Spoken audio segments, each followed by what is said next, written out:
Hello my dear viewers, welcome to my YouTube channel. जो मैंने 2025 मसीह special OTT परीक्षा देवा जाऊँगी तेणु से भिडियो इंपोर्टाट तेणु कौ मैंने देवाक जाऊँगी जे जो मैंने इन सर्विस टीचर से परीक्षा देवाई जाऊँगी परीक्षा डेट है 20 जुलाई। तेणु यही मास 20 तारीख बहुत अल्प दिन आउ रहा तेणु निजक प्रिपेयर करने दरकार। एवं आज आम आलोचना करवा जे पार्ट 2 आमर साइंस।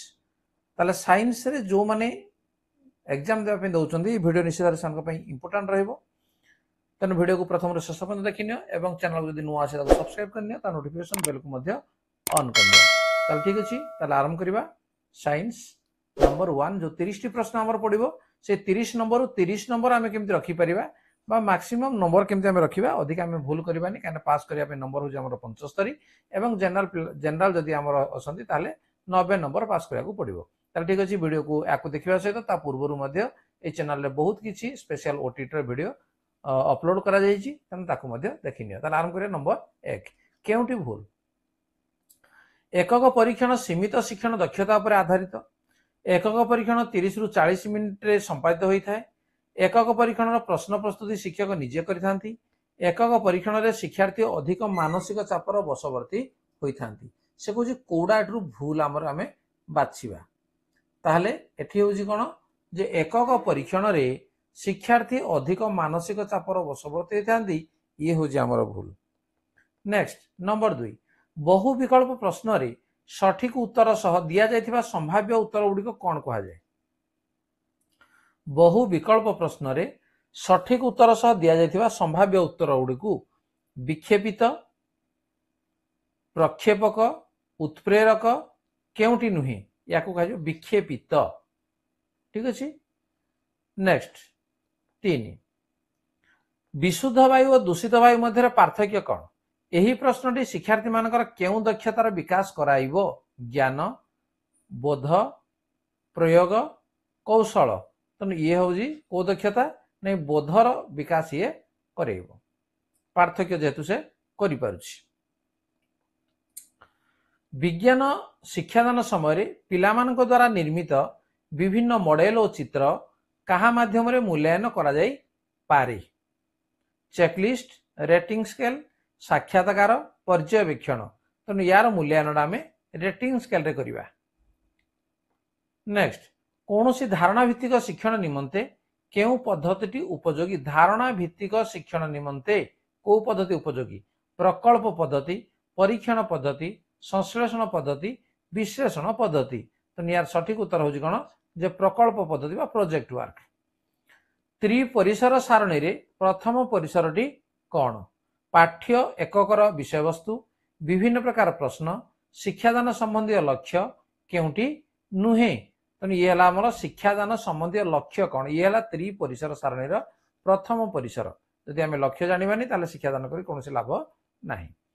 विज्ञान शिक्षार मूल मंत्र हेउछि भाव विनिमय दक्षतार विकास, विषय वस्तु संबंधी ज्ञानर विकास, लिखन कौशलर विकास, कर्म कुशलता दक्षतार विकास। तो ये हूँ आमर सठिक उत्तर जोड़ा कि डी रे आमर रही। नेक्स्ट नंबर 8 गोटे षष्ठ श्रेणी पिलार विज्ञान पारदर्शिता स्तर केते गणिया पई शिक्षक केउ प्रकार मूल्यांकन करिवे। व्यवस्थान मूल्यांकन, निदानमूलक मूल्यांकन, गठनक्षम मूल्यांकन, संव्यापक मूल्यांकन।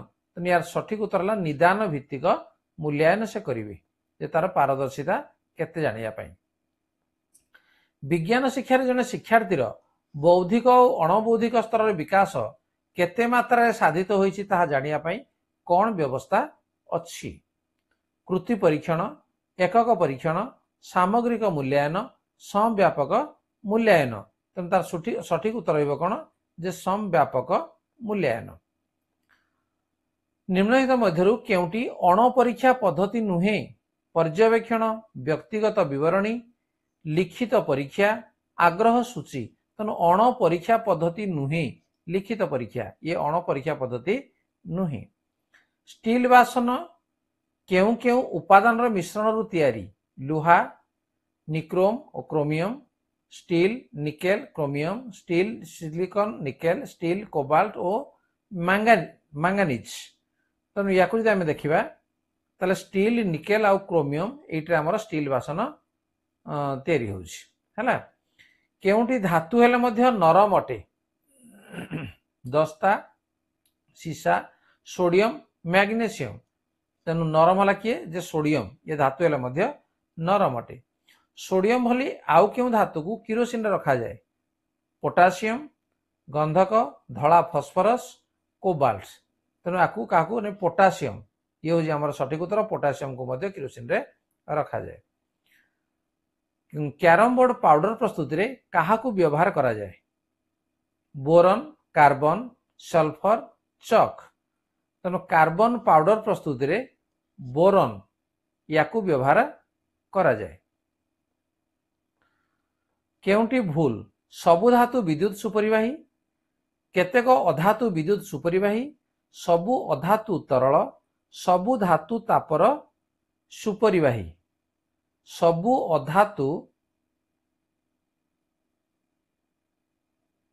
तरल से कहूँ कौड़ा भूल तेणु ये हूँ भूल सबु अधातु तरल नुह केउ अधातु धातु परी चिकचिक करे आयोडीन गंधक फस्फरस ब्रोमीन आयोडीन ये अधातु धातु भलिया ये चकचक करि थाए खाद्य रे केउ धातुर लवण व्यवहार करा जाउछि एल्युमिनियम सोडियम दस्ता लुहा तो यार सठिक उत्तर रहइबो कि जे सोडियम सोडियम लवण व्यवहार करा जाउछि टॉर्च बैटरी रे कार्बन दंड व्यवहार करा जाए काहेकि कार्बन दंड काहेकि व्यवहार करा जाए आ विद्युत सुपरिवाही यार क्षय नाही आ विद्युत कुपरिवाही या ताप सुपरिवाही तो ये हूँ विद्युत सुपरिवाही तेणु से कार्बन दंड टॉर्च बैटरी व्यवहार करा जाय थाए केउंटी अधातु गुड़िकर लक्षण नुहे उच्च स्फुटनांक साधारणतः नरम घन तरल और ग्यासीय औज्ज्वल्य न थाए यार उच्च स्फुटनांक ये हूँ अधातुर लक्षण नुहे नेक्स्ट विद्युत हीटर कॉइल केउ पदार्थ रे तैयारी करा जाए स्टील आल्निको निक्रोम मैग्नेलियम तेणु आमर विद्युत हीटर कॉइल ये आमर निक्रोम ये पदार्थ रे आमर तैयारी करा जाय थाए प्राणी और उद्भिद माने परिवेश खाप खुआई चलवा को कौन कहती पोषण वृद्धि उपयोजन परिसंस्था या कह जाए उपयोजन बा आडप्टेशन आडप्शन प्राणी और उद्भिद को परिवेश उपयोगी कराइबारे किए सहायक होता है विवर्तन प्रजनन वृद्धि और विभेदन श्वसन तेणु यार सठिक उत्तर हूँ विवर्तन प्रथम जीवर उत्पत्ति केउठारे होता स्थल भाग रे जल भाग रे महाकाश रे अश्ममंडल रे कोडे होता जल भाग रे होइथिला केउ जलज उद्भिदर रूपांतरित कांड को ऑफसेट्स कहा जाए केउ जलज उद्भिदर रूपांतरित कांड को ऑफसेट्स कहा जाए बोरझांझी शोल चिंगुड़िया दल यूट्रिकुलारिया तेणु या भीतर रोज आमर बोरझांझी है यार रूपांतरित कांड को ऑफसेट्स कहा जाए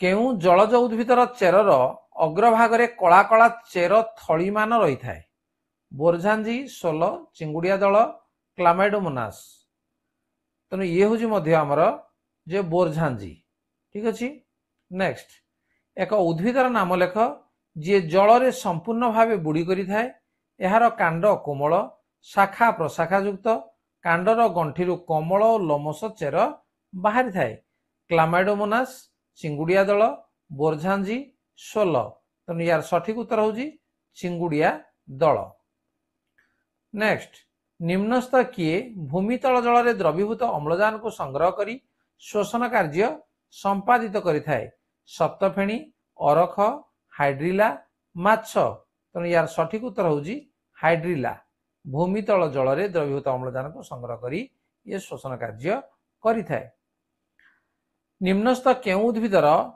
अपन उस्वेदन कम हुए चिंगुड़िया दल बोरझांझी अरख सप्तफेणी यार सठिक उत्तर हूँ किए सप्तफेणी उस्वेदन कम होता है से ये मरुभूमि रे देखा जाए निम्नस्थ केउ उद्भिद को तृणभोजी पशु खाई पारती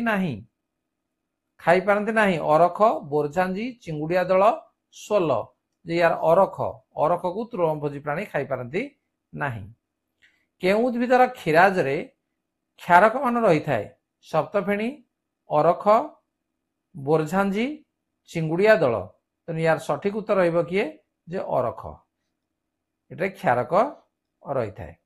ताले आम विज्ञान संबंधी 30 टी प्रश्न को आम आलोचना कले तेणु ये जब प्रश्न आसो ता पूर्व आम प्राक्ट करने दरकार। वीडियो जो भल लगे लाइक कमेंट शेयर कर चैनल को नुआ सब्सक्राइब कर नोटिफिकेशन बेल को ऑन कर ये एजुकेशन संबंधी वीडियो आम ये चैनल रु सबुदिन पाइपर। ठीक अच्छे आज आलोचना को रखा। धन्यवाद। Bye bye.